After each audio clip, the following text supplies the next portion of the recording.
Welcome to 1 Million Cups Kansas City.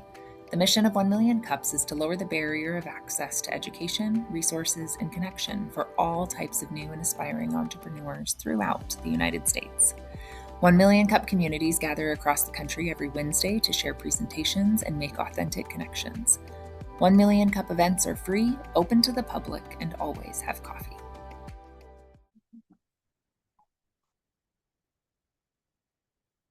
We're so glad you're here. It's lovely to see all of your beautiful smiling faces this morning. And I see a lot of brand new faces this morning, which is even more cool. I appreciate that you are here, and hopefully you get as much out of the experience as I have found to be a value to myself here in this space. The mission of 1 Million Cups, which started like 13 or 14 years ago, is to lower the barriers of access for entrepreneurs in the throughout the United States, I was going to say, in the ecosystem, across the US, which is really quite phenomenal.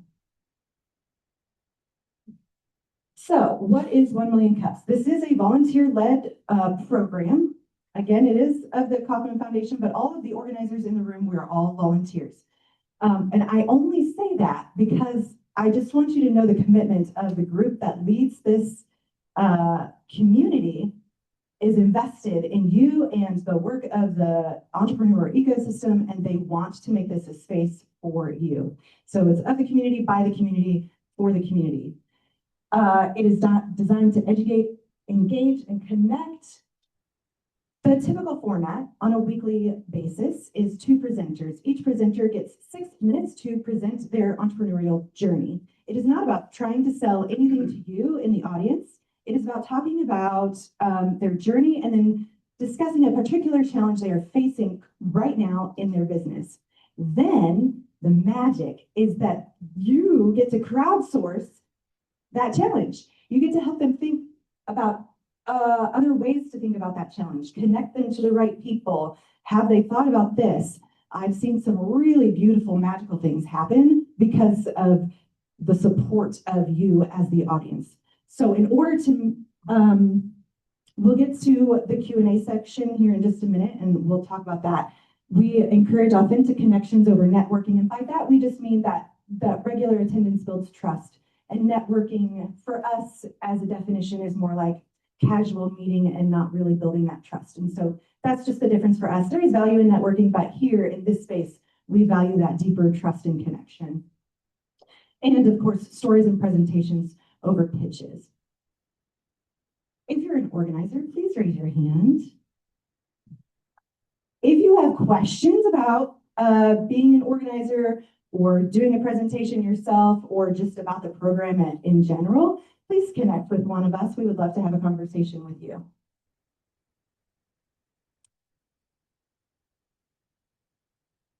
Okay, so, and if you want to be an organizer, I did announce last week I am stepping down. My last week is next week.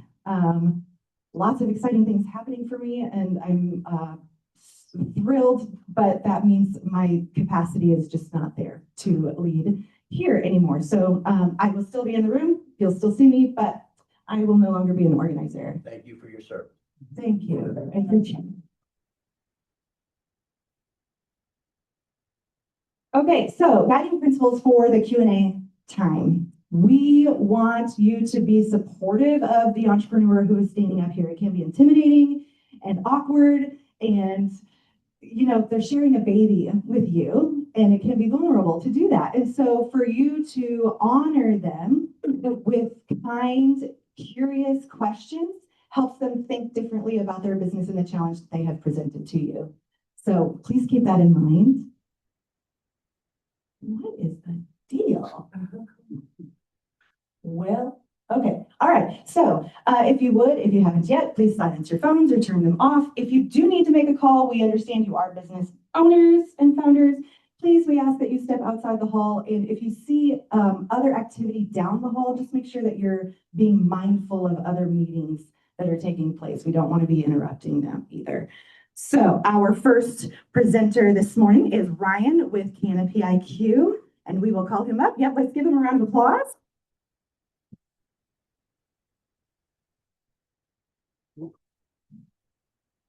Thank you. Hello there. How are you guys doing? Can you hear me all right? Yep. Super duper. Like I said, my name is Ryan. I'm with CanopIQ. I'm a co-founder. Amanda's back in the corner. She's my other co-founder. So wave now that I've put her on the spot. We'll jump in. So CanopIQ, built here in Kansas City, is going to stay here in Kansas City, and I will get to that here in a moment. So our why, my why, location and community. I am from the Cerner era, and I've been a product of the Cerner era. I love Kansas City. I live in Grandview, and I want to keep jobs here. I want to keep tech jobs here. I feel like the way things are going, if we want to have jobs and tech jobs in the community that we want, we have to bring it here. My real why is I have a lot of people in my life who aren't the way that people want you to be in this world to succeed. They're not going to succeed unless I do something and say, hey, I've got a company, join us, let's build it together. So that's my real why. I mentioned Cerner to VA. I was with Cerner, I worked for the VA. Now I'm doing cannabis and commercial agriculture. It's a shift, but it happens. I do have a diverse team of Kansas City professionals. Right now, anyway, they are all Kansas City professionals, and I would like to keep it that way. Like I said, kind of goes with my why a bit. So what CanopIQ is. So coming from Cerner, I came with the EHR, the electronic health record. CanopIQ is doing that for plants. So in the cannabis market, a plant goes down, a crop goes down, that's your business, that's your license. Growers log plant encounters on mobile, and within 48 to 72 hours, it shows things instantly using my Gemini AI. I do have a patent on it. And then it will detect things 48 to 72 hours early. That's anything from, hey, the plant's not growing quite right, we've got bugs, or it's leaning off to the left, we can do this, it'll fix it. With that, because of how I built it, because of my Cerner background, Cerner is one that logs absolutely everything. So with that, I set it up the same way. I'm logging absolutely everything. So I was looking around and saw that metric compliance came in and kind of looked into the pain points of that. So with metric compliance, you miss compliance. Right now, what they're seeing, it's thousands upon thousands of dollars of fines. However, you miss compliance enough, they pull your business and you're out. So I have the tools to be able to do that. So I'm like, yeah, I'll apply to metric, get an API, and we can do just that. So I am up, patent, like I said, patent pending. I'm live today. I'm actually talking to 2 or 3 big grows in the Missouri area. So if you're in the space, Vertical up in St. Joe, I'm talking to them, Vivid here in town, and then Blue Sage Cannabis. I'm trying to go after them more as partnerships, just because me understanding their business and helping them with their business opens up the rest of the cannabis space in the US. So hopping in a little bit, this is just kind of a marketing thing I did, but it tells you kind of what you're seeing. So it'll show you tip burn. We've got nitrogen deficiency there. These are things, because a lot of people would look at that plant and be like, it's a little grungy, but it's fine, it's good to go. No, this plant's got about 2 weeks and then it's going to go belly up. So this is the kinds of things to catch that I'm trying to catch. Our biggest challenge right now, we've been this company for about 4 months. How do I demonstrate to people who have these multi-$100,000 crops to let me in? How do I show that, hey, I know what you're talking about, I know your pain points, I'm here to help? So that's my real big challenge right now. With that, and I will pop it over here. If you know anybody in the cannabis space, if you have anybody in just the grow space in general, that's kind of what I'm looking for. One thing that I have seen that's helped, and this is what I'm talking to Justin out at Vertical right now, is essentially I'm building the system predated. So for example, I looked at how Justin was growing and I built a dashboard for 6 months of last year. With that, you can see, so the 74 out of 100 detention required, that's his compliance. He can hop in and say, okay, we're 74 out of 100 for compliance. What do we need to do? He can drill into that and it'll say, oh, you need a picture of this, you need a weight of this, you need this. And that gets him his compliance. He can pull this up Monday morning and see exactly where he's at, and then he can reach out to his team just so they're making sure they're hitting what they need to hit to get paid. So with that, like I said, lessons learned, demo accounts have moved conversations forward, credibility matters, waiting for them to come to us. It sounds great, hasn't really worked. I'm hitting the trail and talking to them. I actually met Justin at a cannabis convention over in Columbia. It was a business convention. So with that, I'll give that advice. If you're seeking an audience, find out where they're going and be there. So my question to everybody else, what's missing? What's the secret sauce that I'm not capturing right now? What can I do better that's going to move this forward? If you're a McDonald's reference, what's my Big Mac sauce? With that, I appreciate it, and I will hand it over, and I think we'll probably hop into questions. Okay, so.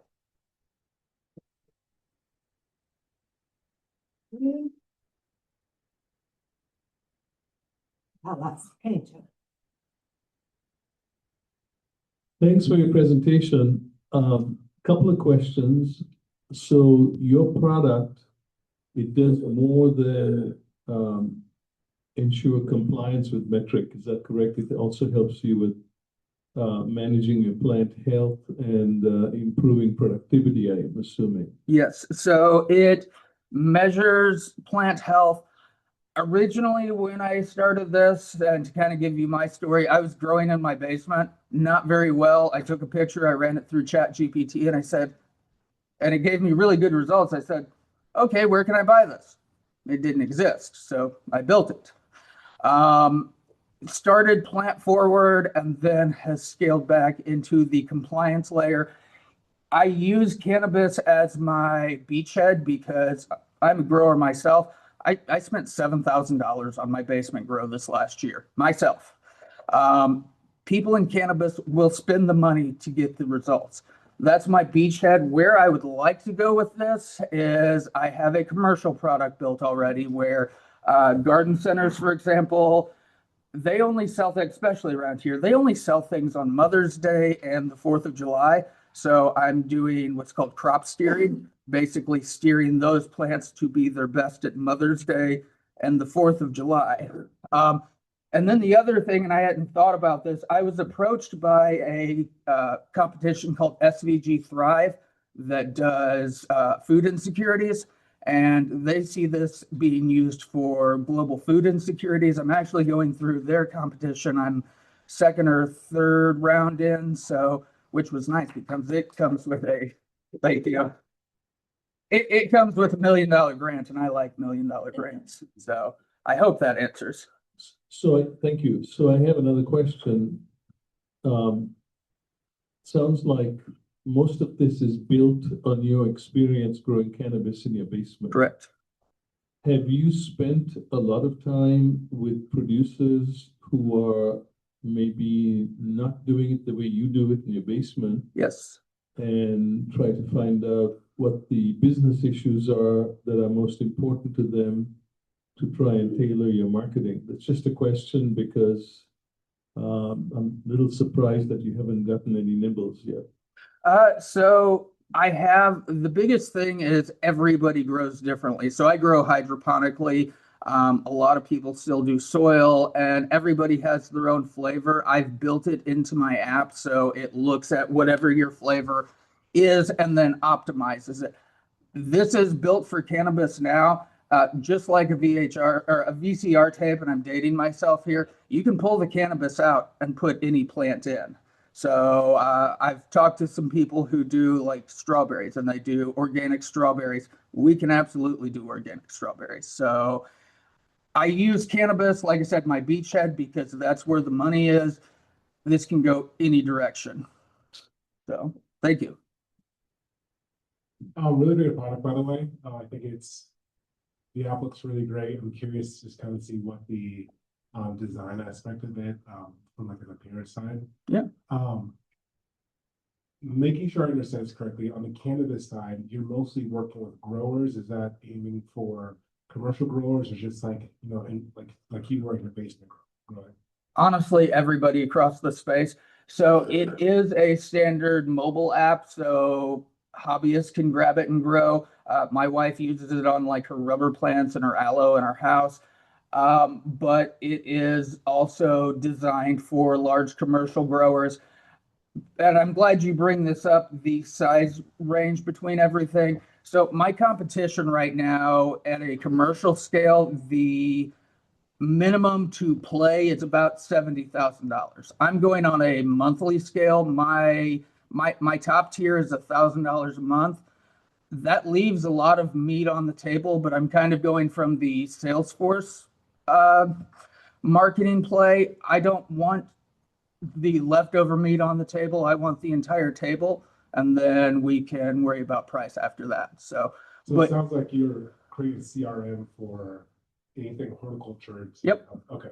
I think that's a lot more clear, no disrespect, than just simply, I think you pigeonhole yourself in cannabis if it is just a CRM for all things horticulture. Because then you can also, like you said, pitch to any sort of grower, because just thinking about the cannabis industry, obviously as you go from the user down to the actual farmer, your group gets smaller and smaller, and so your revenue then becomes smaller and smaller because you only have so many people who use it. And so my big question would be, my big thing to think about would be, what is your revenue model? Obviously it's like a subscription base, but then with that, who are you actually targeting?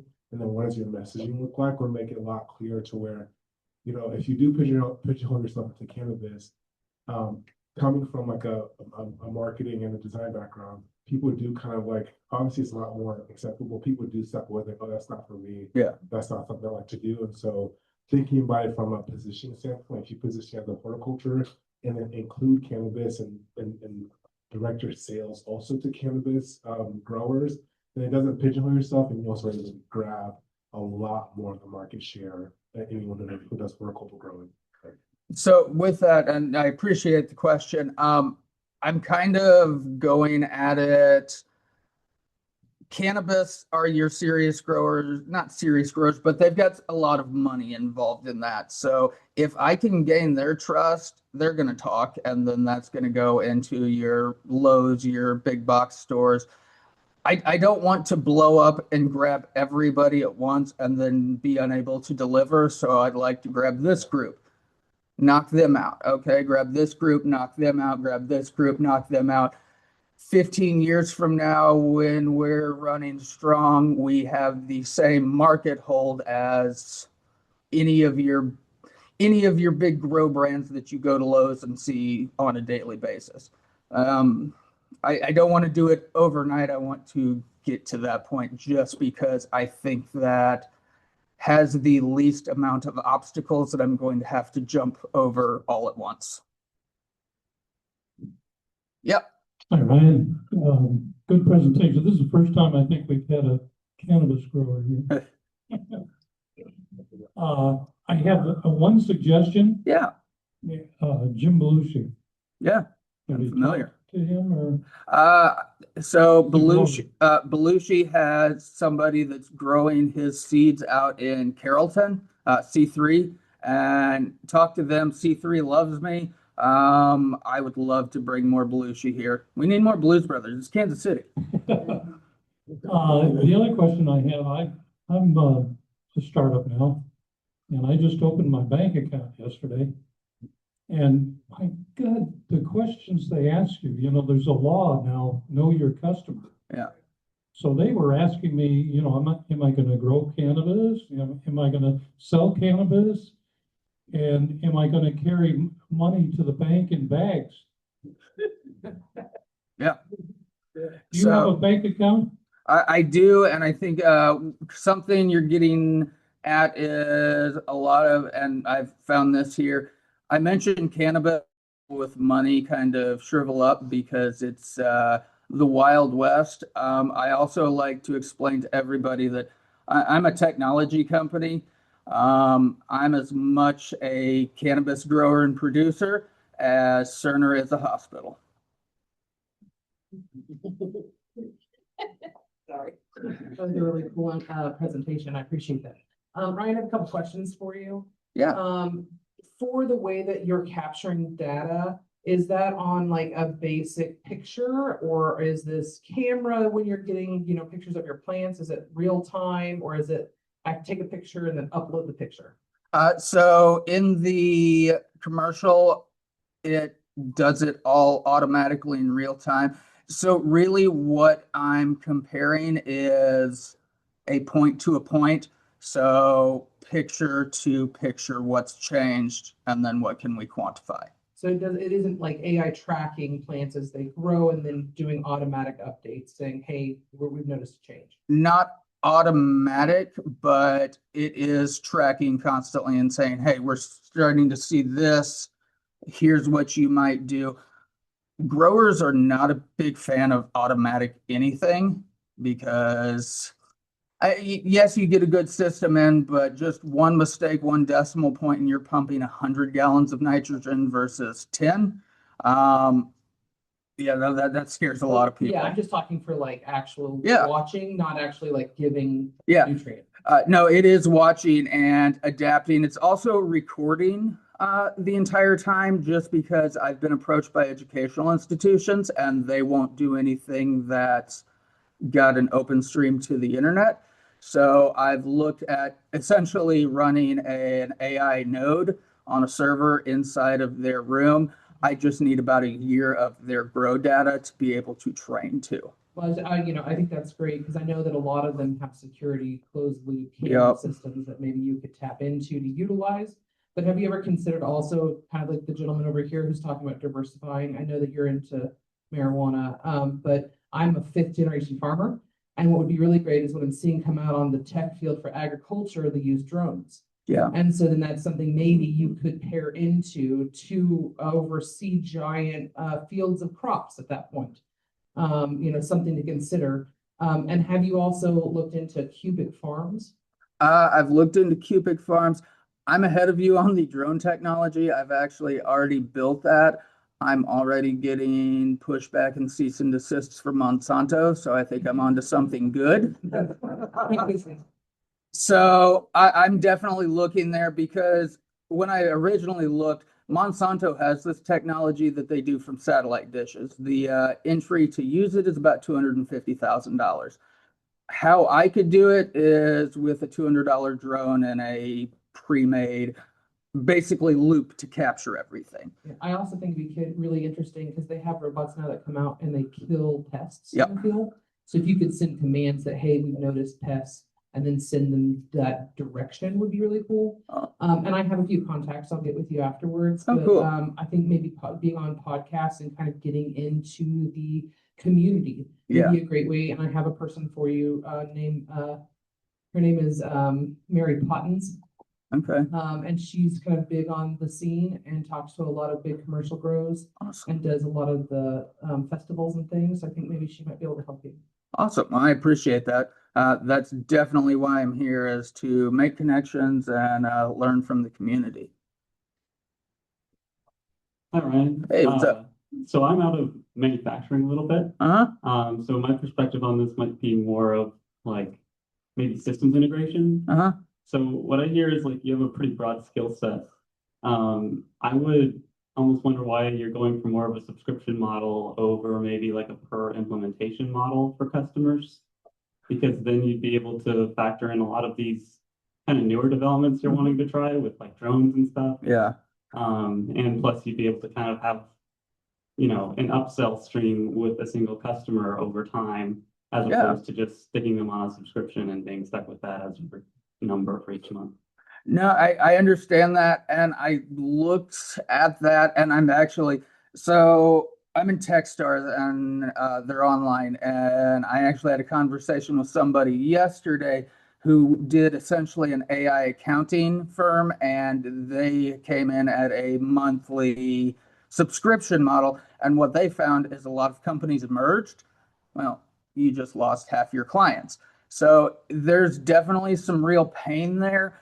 Where I'm at is I don't want to have a product that's so expensive that the guy down the road or the micro grow can't afford to use it. So that's really why I'm trying to keep things cheap. As I mentioned earlier, I don't want the outliers. I want everybody. That makes sense. One more question is, so you mentioned hydroponics. Yeah. I know a lot of data can drive hydroponics, and you said that people are reluctant on automation, Yeah. but there's a lot of good AI models out there, just algorithms in general for collecting data and turning it into like predictive, grow yields and stuff Yeah. from hydroponic data. No, and you're right. I grow hydroponic myself because it's quick and efficient, but some people have done soil for 40 years and just don't want to come off of it. So, and I can respect that. And I've had some great plants and some great crops that I've gotten to sample that were grown off of soil versus hydroponics. And I'm not going to knock it. If it's a great product, it's a great product. So I appreciate the questions though. Okay, so my question is, I am building an app right now. Yeah. It's like 4 weeks in process. The original idea has shifted already as I'm showing people what the capabilities are. And I'm getting that feedback, and it's evolving even as we speak. Yeah. So my question is, or have you, like, the other thing is, last year I took a step back. I did 50 customer interviews with an idea in mind of what I would build, and it completely shifted based on the data that I collected. Yeah. The app is the result of that. So I'm curious, there's a couple of people who have kind of touched on that customer discovery element. Yeah. You've built something that, from your perspective, is valuable. So I'm curious how much of that value is driven by what the customer pain point is, what they're telling you that customer pain point is, versus what you are guessing that customer pain point to be. Yeah. And this product has shifted 3 times because of that, because I've brought it in saying, this is my pain point. And then people have said, oh, no, this is the real pain point. And then I went into that and then saw, okay, now I know the real pain point. And then somebody over here says, oh, but this is my pain point. So definitely listening to customers, listening to what's really happening there. And I'm glad you bring up their said pain point versus their actual pain point, because that's the dispensaries or the grows I mentioned earlier. That's strategic for me. A lot of people are like, oh, you're not going to sell your first clients. No, I'm going to use my first clients to be able to sell all of my other clients a lot better. So. All right, you mentioned earlier that, your mother was using this to grow her stuff. Yeah. For the small growers, the basement growers, I live in Old Northeast, there's a lot of basement growers. What is the cost of entry points for a little grower? If you're gonna say $1,000 a month for the big growers, or say somebody was growing orchids in mass or something, what would their entry point be? So I do it at a per plant level. I've got a free version that's out there now that will handle 3 plants, and it's absolutely free. I monetize on ads. How I also monetize in the app itself is you're giving me your information as far as I'm growing this way, I'm growing these plants. I'm going to run it through my AI and say, hey, you're growing this way. Maybe if you add this on, it'll add something else. And the store that I'm doing that through and the product that I'm doing that through are paying me.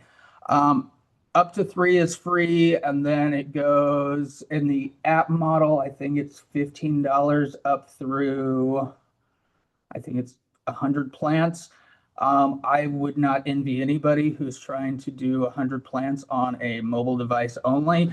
When you go into the more commercial models, you get desktops and apps. So Thank you. Okay, so I'm sorry, we have got to move on, but we do have one more question for you.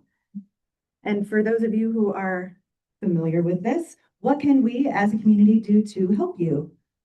absolutely. If you know people in the space, if you know people that are in a space that this could help, I'm absolutely excited to talk to people that I can potentially help and people that can potentially help my wallet. Amazing. Thank you so much. Thank Yeah, you. let's give you a round of applause.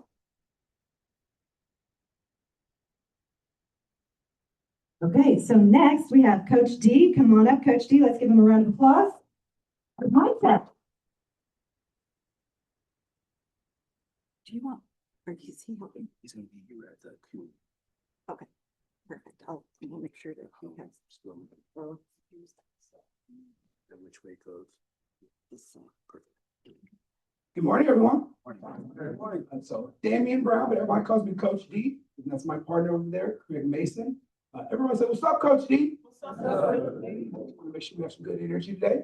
So first and foremost, I am the chief of staff and also a mental performance coach by nature. So Myndset is a personal pressure and performance coach in your pocket powered by AI. And so our third partner, Jeff Meyer, and I own a company called Charm Performance Institute. And for the last 30 years, we've worked with athletes from grassroots to Olympic gold medalists. We teach them on protocols, and those protocols are based on their in-game, post-game, and pre-game performance. So again, whether that's teaching to change their physical response to stress and or their inner voice and helping them be able to perform at their absolute best on command. And so the struggle we had was we're only two individuals. We've only hired a certain team of coaches. We can only help so many people in person. And so when Jeff met Craig back in June, he helped us scale and turn that into a technology.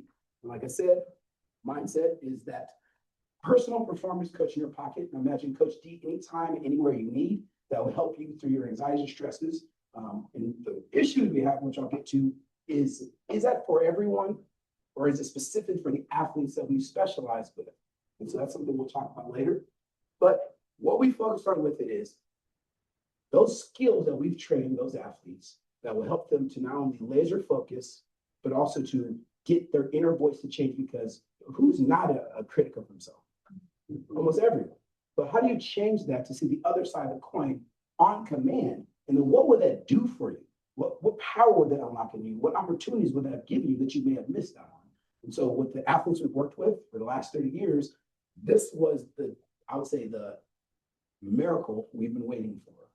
Because again, we can only do so much, and my partner's older, so he can only help me scale this so long. The main key things that we focus on, like I said, are the skills that help you every day to build routines that will make you, I would say, invincible. When we look at high performers or people that do really well at things or handle pressure, athletes are some of the best. And so on top of that, let's talk about one of the first ones is the relaxation command. Anybody that was speaking today or has been in front of people, you know that anxiety, that belly feeling. What if you had the power by just touching your finger, you can change that immediately? But how are you going to train that? Sometimes an expert is not available, so Myndset can help you do it. And that's just one of the skills and routines we teach. But the feature that I love the most is really our talking feature, which allows you just to have an app. Because if you look at any mental concerns in our communities, just having someone to talk to helps more than anything in the world. And so not only is it someone's going to talk to you, but they're going to help you build the skill to do something about it and help build the routines to keep it consistent progress in your life. So when it comes down to our problem, we've done a really good job of being a problem fit, but it's the product fit that's kind of a struggle. The onboarding, refining that a little bit, and the stickiness to continue to get people to use it consistently every day. Because once you feel better, sometimes you may not come back to it. So we want to continue to get those routines into your life to make that more long-term part of what you do forever in your athletic career and even after athletics are done. What we have tried, we've built an athlete council that's filled with high school athletes NFL players, PGA golfers, and local trainers that work with athletes, and have them try for 30 days and really give us a real dig deep in what's right and wrong with that. And with that, you see different variations of the app. First, we were tracking how much consistency are you doing, because in the business side of things, we're working with lawyers in construction, they really want to know how much people are using it. Participation matters. So we were looking at providing what we call participation awards, and how do we track that? And that came down to now, how do we actually track your emotions, your feeling, and your inner voice daily? And so are you changing that daily, and what happened that day? How do you track that and go back on that to be able to begin actually your routines to make it even better? And then now we're really focused on two things: train or talk. If you focus on those two, you're going to get better, and you're going to be more consistent in making the progress you want to make. What we need from you first, pull out your phones, go ahead and scan, because we want you to try to give us your honest feedback.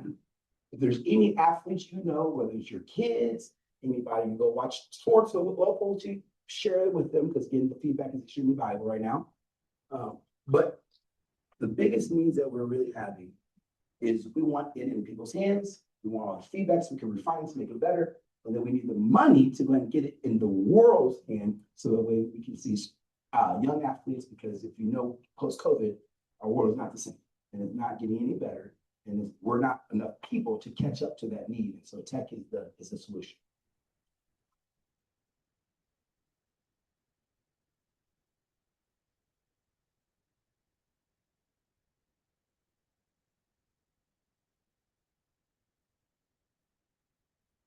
Well, I was checking in and I always forget to do that, and I lost track of what was going on, so I apologize. Okay, we'll start here.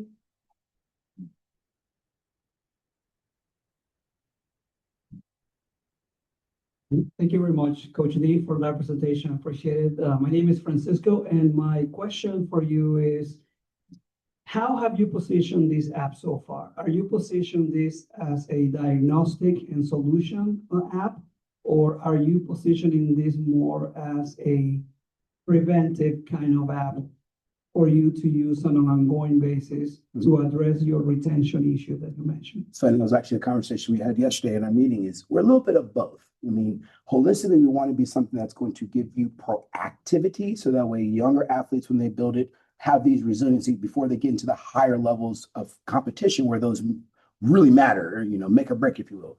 But at the same time, there are people that are in crisis right now that do need help right now. So how do we help them? And so part of those user councils that we had and surveys were, we had a research project done with a clinical side that really put the parameters to, if anybody is talking suicide or anybody has those red flags and we need to be cautious of, to not kick them out, but to push them out of the app to make sure you go get those resources more immediately. So again, we're a little bit on both sides of that.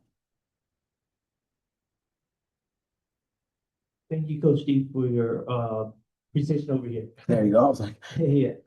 So I have a few thoughts.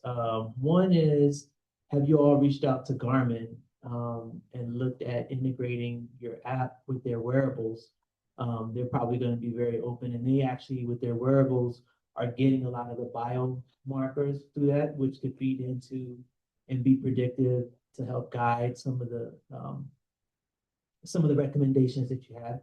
And so if you haven't done that, that's a good thing to check out. And I think they're pretty accessible, being that they're around here.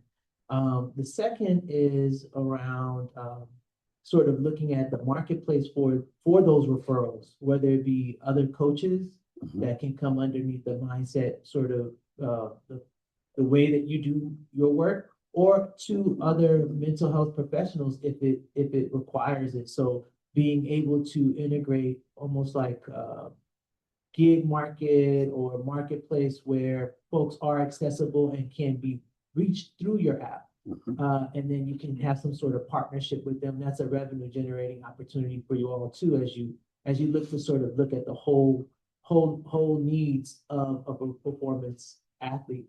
I don't know if you thought about that. And then the third is looking at other verticals, because you have their athletes, but then you have other high performing people like entrepreneurs, and sort of saying, how does your framework work to sort of provide that kind of support for other types of high performance?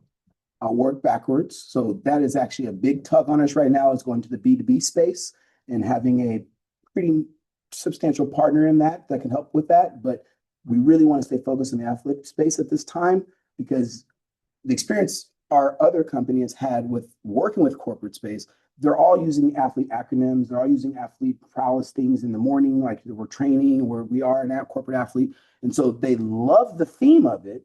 And so if we can nail it down, I don't feel it's going to be too hard of a transition to just change the language in some of the KPI measurements that we're looking for. And then when it comes down to wearables, that's another conversation we had yesterday, as far as like it's a future thing. Let's refine as much as we can on training and teaching the skills and the routines, the tracking, and then the AI portion. And then that would definitely be the next, because that's obviously going to change everything. As far as partners, have not considered Garmin specifically, but definitely some overseas people and or an old partner that we had before that has companies that he knows that have wearables that they're building themselves. So to have it on our own, have our own wearable versus having to share with them. So a lot of thoughts on that, but not yet. Good presentation, Coach D. My thought is good because I like the app. I like the idea of it. I like that you're going after youth with it.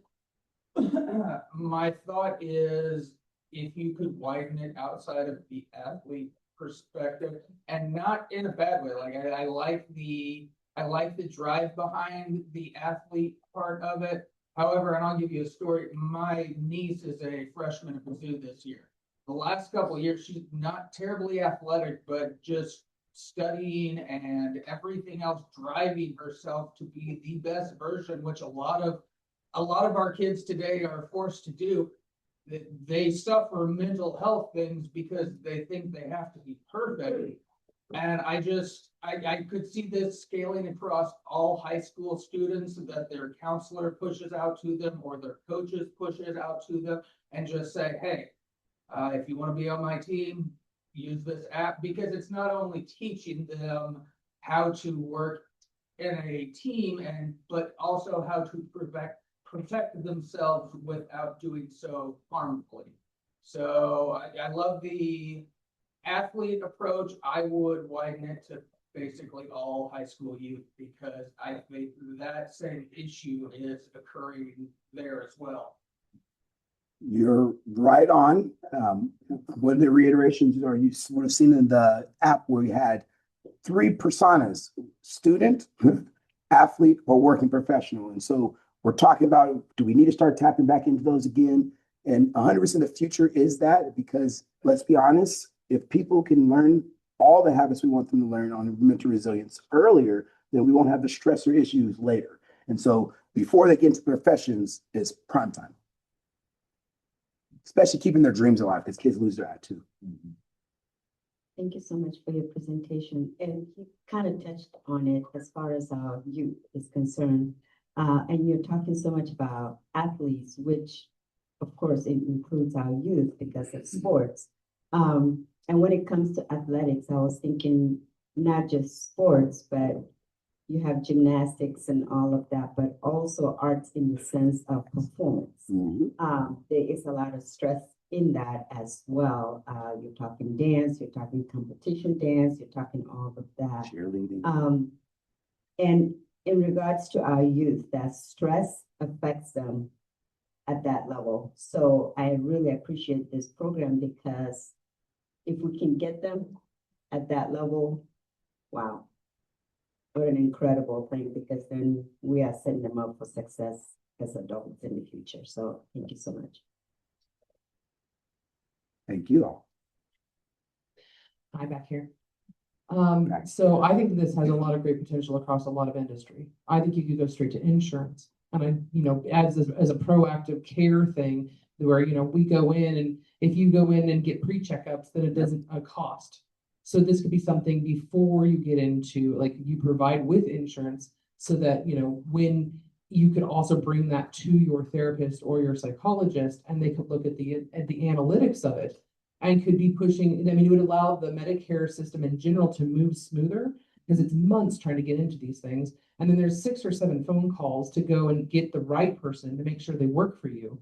But if you've got this as kind of a Band-Aid until you can get to them, they could be looking at the data analytics, or they could be helping more patients, pushing things that they can do for themselves.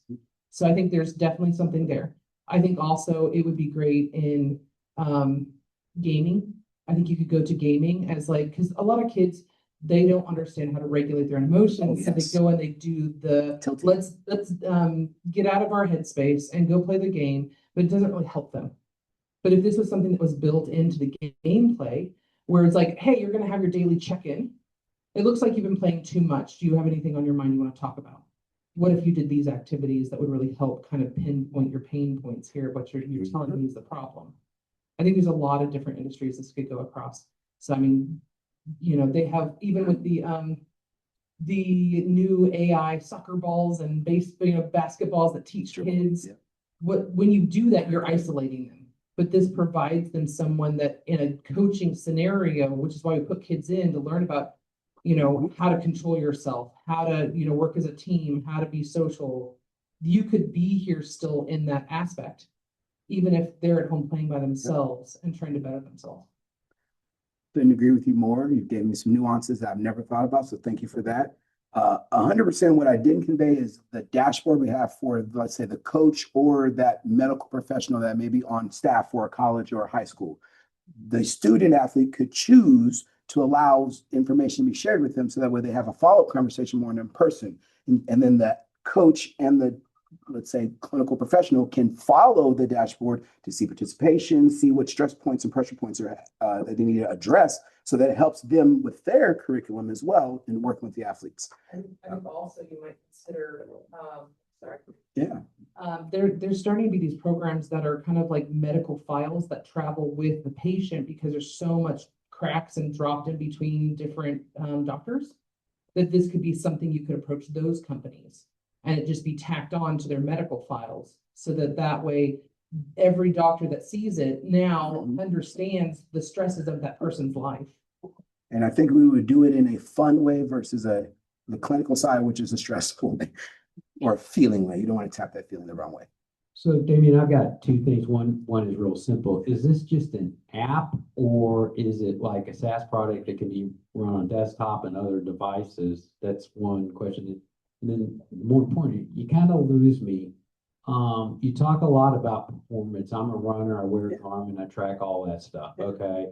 But it sounds like more everything else you talk about is just a mental health app. So which is it? Well, let's start with, what is the reason most people don't work out? What is the reason why their people aren't elite? And it's something here more so than the physical, because they're all training somehow, some way. They're all having coached, which means they have guidance, but there's something blocking them internally. And so even, let's say this morning, did you wake up to run? Is that your normal routine to wake up and run? Well, why didn't you wake up to run this morning? And who is talking to you about that besides yourself? Are you your biggest fan or your biggest critic?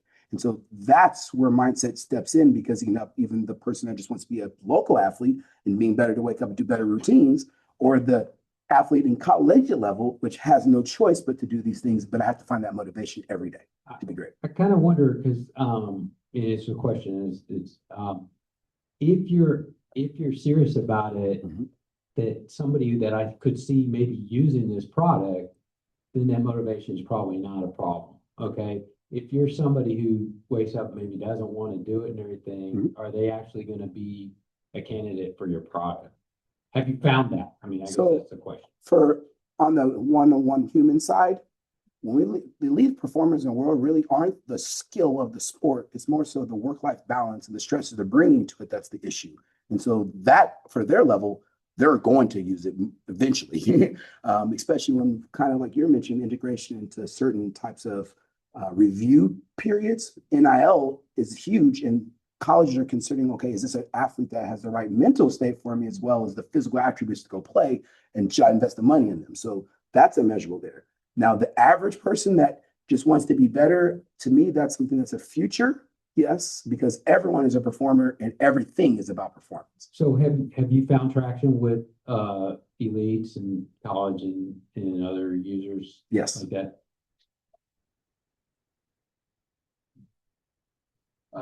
Just a couple ideas for partnerships. In a past life, I was a teacher, coach, and school administrator. Like large school district athletic directors, university, college athletic directors, and then maybe even state activities associations would be some ideas for partnerships for you guys. It's actually one of the first asks I'm gonna ask when she gets to the question. Have you identified any objective KPIs or other kind of metrics to look at to see whether or not, so if somebody joins up with the program, is it actually working for them throughout time? If they adhere to the program, is your HRV going up? Is your O2 max changing? Those types of things. So definitely we tracked how you were feeling going into the situation, how you're feeling after that, the training that you get, or the talking out time.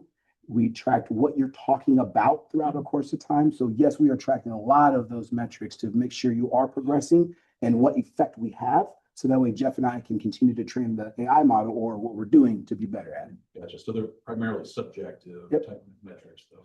Something like, so mentioned like partnering up with government or whatnot would be nice to be able to see some of those like objective type of measurements and say, hey, this is actually making a difference to your specific body. So, just the future is to be able to track, let's say, what an athlete's performance really does on a court or on the field after sessions and each practice. And if we can track that, the biometrics is going to really help hell out. Yeah, score more points. Yep. All of it. Yep. Yep. Makes sense. Okay, so we are out of time.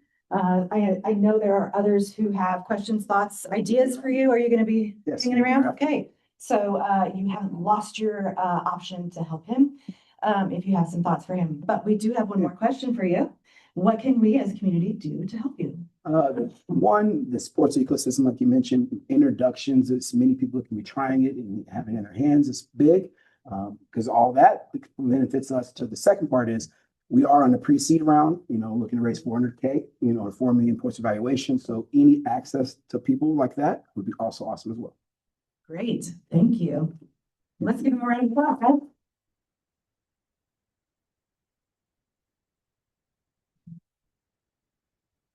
Okay, so you have now seen 2 presentations and how the audience responds. If you are new to this space, you can see how warm and kind and generous this room is. And I am so proud every time I come and I hear this collaboration that happens. It's just magical. It makes my Wednesday morning just my favorite day of the week. If you have a business and you would like to bring that to our community, you can sign up to present. There is no charge. A couple of things for you to know. We don't just throw you to the wolves.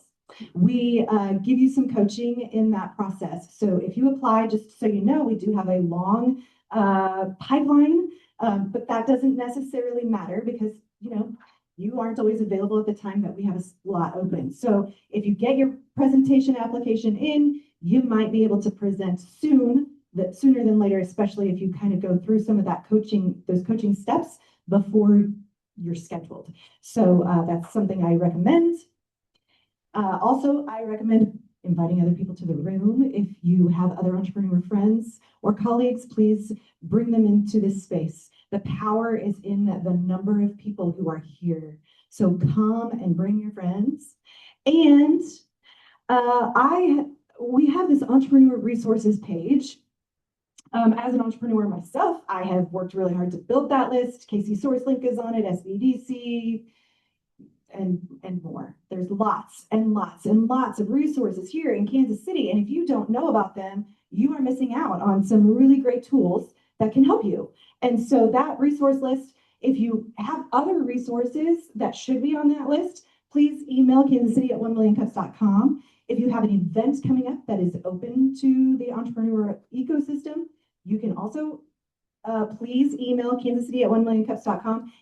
We get hundreds of emails a day, I'm sure you can imagine. If you want us to add something to this list, please make sure you put in the subject line community events page so that we can capture that email quickly just by perusing the inbox. And that might be it.